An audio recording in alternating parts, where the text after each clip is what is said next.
Bon, moi qui voulais faire une vidéo plus légère que la semaine dernière, je crois que c'est raté. Alors, bien évidemment, avec encore une fois tout ce qu'il se passe en Palestine et Israël, avec notamment cet hôpital de la ville de Gaza qui a subi une violente attaque ce 17 octobre, faisant ainsi des centaines de morts. Mais sinon le problème, c'est la Palestine ou de faire chez Benzema et Obono apparemment. Ça a l'air beaucoup plus urgent pour certains. D'autant plus que bon, pour Obono, elle a juste répondu aux demandes insistantes de Bourdin. Pourquoi est-ce que vous n'avez pas qualifié le Hamas de mouvement terroriste? Parce que pour vous, c'est un mouvement de résistance? Je cherche l'explication. Oui, c'est nécessaire d'avoir... C'est un mouvement de résistance, le Hamas? C'est nécessaire d'avoir... Est-ce que c'est un mouvement de résistance? C'est nécessaire d'avoir des clarifications, parce que les mots sont importants. Moi, j'ai envie de clarification, justement. Est-ce que c'est un mouvement de résistance? C'est un groupe politique islamiste qui a une branche armée et qui s'inscrit dans les formations politiques palestiniennes. C'est un mouvement de résistance a pour objectif la libération de la Palestine qui résiste à une occupation. Donc c'est un mouvement de résistance. Oui. Oui, c'est un mouvement de résistance, c'est ce que vous pensez. Qui se définit comme tel et qui est reconnu comme tel par les instances internationales. C'est un mouvement de résistance, c'est ce que vous pensez. Sans pour autant cautionner d'ailleurs, elle a juste rappelé un fait, c'est un acte de résistance, après on cautionne ou pas, ça c'est autre chose. Et nous encore une fois, je vais me répéter, mais je ne cautionne pas les actions du Hamas. Et pour Benzema, on l'accuse pour aucune vraie raison en fait, il a juste apporté son soutien à la Palestine, et voilà qu'on lui invente une vie avec les frères musulmans ou je sais pas quoi. Donc déjà, courage à eux deux, et toutes mes condoléances aux victimes israéliennes et palestiniennes. Et en ce qui concerne Obono et Benzema, beaucoup de bruit pour pas grand chose finalement. Et vraiment, ça fait de plus en plus peur parce que toute cette ambiance, toute cette manipulation médiatique, ça fait de plus en plus penser à de l'inquisition ou au macartisme. Et on sait ce qu'ils ont fait à l'époque. Se développe aux États-Unis une véritable paranoïa, une peur du rouge, entretenue par une partie de la presse et des hommes politiques. Le plus important d'entre eux est le sénateur Joseph McCarthy. La campagne des Républicains était axée sur l'anticommunisme et l'antisyndicalisme. Il profite ainsi du climat d'angoisse, créé et entretenu par les médias et les politiques, qui lie l'agitation sociale à la peur de l'Union soviétique. Le FBI affirme quant à lui qu'il existe un grand réseau d'espionnage soviétique aux États-Unis, qui aurait infiltré le gouvernement, les écoles, la presse ou encore le cinéma. Il dresse donc une liste de 26 000 personnes à arrêter en cas d'urgence. Elle comporte les noms de milliers de syndicalistes, journalistes, avocats, scientifiques ou encore professeurs, tous suspectés d'être communistes. En 1947, le président Truman met en place la politique d'endiguement au niveau international.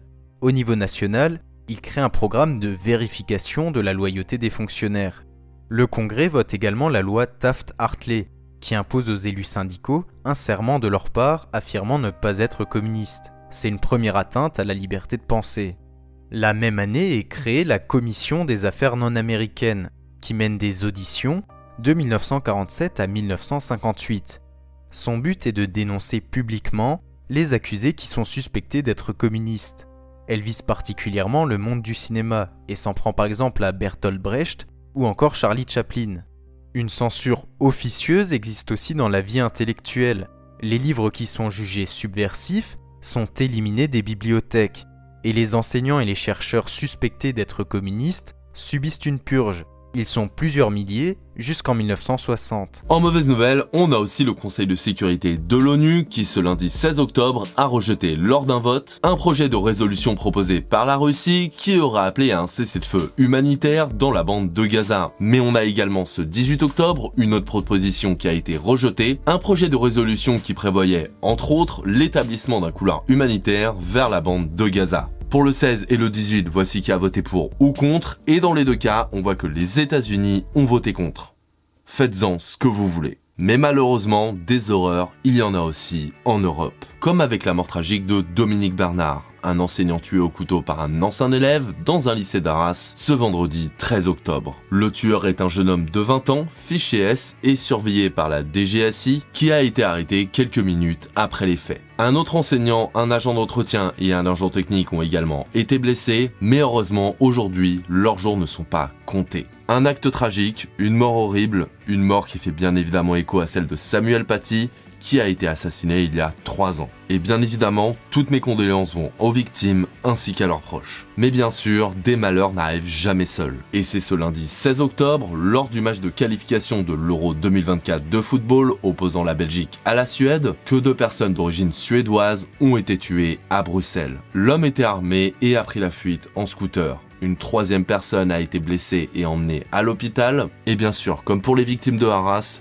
toutes mes condoléances vont aux familles ainsi qu'à leurs proches. Pour ce drame, une vidéo de revendication a été diffusée dans laquelle l'individu déclare avoir tué 3 Suédois. Une vidéo laissant penser que l'attentat aurait donc un lien avec les profanations du Coran qui ont eu lieu à Stockholm en début d'année. Des profanations qui ont fait que l'image de la Suède s'était fortement dégradée cet été dans le monde musulman. Alors selon le ministre de la Justice, pour le drame du 16 octobre, le coupable sera un homme de 45 ans, connu des services de police pour des faits suspects de trafic d'êtres humains, de séjour illégal et d'atteinte à la sûreté de l'État. Le parquet fédéral belge annonçant au lendemain de l'attaque que le tireur présumé est mort. Mortellement blessé aux alentours de 8 heures lors de son interpellation par la police.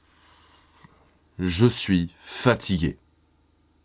Vraiment. Encore des morts, encore des drames, et encore une fois, ça va être la même frange de la population qui va être accusée dans son ensemble. Qu'on va accuser, médiatiquement mais pas que, alors que comme 99% de la population, quelle qu'elle soit, ils n'aspirent qu'à la paix et à la tranquillité. Et je dis pas ça pour dédouaner les assassins, les crimes sont affreux et il faut les prendre sérieusement. Mais ce n'est pas parce qu'un crime affreux a été commis par un membre d'une communauté que toute la communauté est coupable. Et encore une fois, pour les criminels, il faut une sanction, ça on est d'accord là-dessus. Mais durcir les lois, être plus sévère, plus raciste, disons-le clairement, ça va pas arranger les choses. C'est même le contraire, ça empire. Quand les gens se sentent oppressés, quand les gens se sentent détestés, eh ben ils ont tendance à se radicaliser, à se regrouper en communauté. La radicalisation, c'est pas magique, ça vient pas comme ça. Les gens ne se réveillent pas un jour en se disant « Tiens, je vais être un terroriste, que ce soit d'extrême droite, d'extrême gauche, islamiste, ce que tu veux. » Il y a un chemin, un parcours. Soit ça, soit ce sont des personnes qui ont des problèmes mentalement à la base. Mais ce n'est pas magique. Et je suis désolé, mais quand il s'agit d'arabes ou de musulmans, alors là on le dit bien qu'ils sont arabes et musulmans, laissant sous-entendre dans les articles, journaux, télé, ce que tu veux, que c'est sûrement leur religion ou leur couleur de peau qui ont un peu influencé le délire. On dirait les arguments des années 70 pour les jeux de rôle, les arguments des années 80 sur les jeux vidéo. En mode, oulala, ça rend violent.